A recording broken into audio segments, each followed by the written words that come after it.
নিরামিষ দিনে তৈরি করে নিতে পারেন ছানার কোপ্তা কারি। খেতে কিন্তু বেশ ভালো লাগে। গরম ভাতের সাথে এর কিন্তু জুড়ি মেলা ভার। লুচির সাথে খেতেও বেশ ভালো লাগবে। কতটা নরম হয়েছে আর কতটা সুন্দর হয়েছে দেখুন, ভেতরটা একদম জালিদার। খেতেও বেশ ভালো হয়েছিল। তার জন্যে ২.৫ লিটার দুধের ছানা তৈরি করে আমি কাল রাতেই ফ্রিজে রেখে দিয়েছিলাম। ছানাটা ফ্রিজে রাখার কারণ হচ্ছে এর মধ্যে আমি কোনো ময়দা ব্যবহার করব না। এবার হাত দিয়ে এইভাবে কিন্তু ছানাটা খুব সুন্দর করে নরম করে নিতে হবে।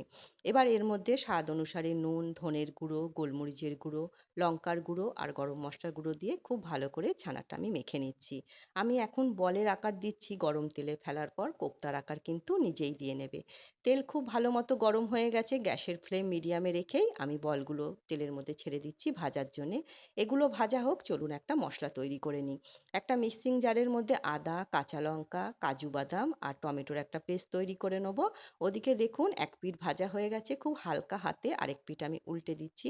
কাজটা খুব হালকা করে করতে হবে, যেহেতু ছানার জিনিস। আপনারা দেখে বুঝতেই পাচ্ছেন কোপ্তার আকার নিজেই দিয়ে নিয়েছে।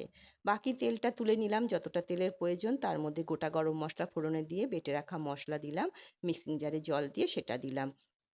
স্বাদ অনুসারে নুন, হলুদ, ধনের গুঁড়ো, জিরের গুঁড়ো, কাশ্মীরি লঙ্কার গুঁড়ো দিয়ে খুব ভালো করে কষিয়ে নেব। এবার ফ্যাটানো টক দই দিলাম, দিয়ে স্বাদ অনুসারে একটু চিনি দিচ্ছি, যেহেতু কোপ্তা কারি চিনি দিলে খেতে বেশ ভালো লাগবে। কষিয়ে নিলাম, যখন কষানো থেকে তেল ছাড়তে শুরু করলো পরিমাণ মতো জল দিয়ে কোপ্তাগুলো দিয়ে দিচ্ছি রান্না হওয়ার জন্যে।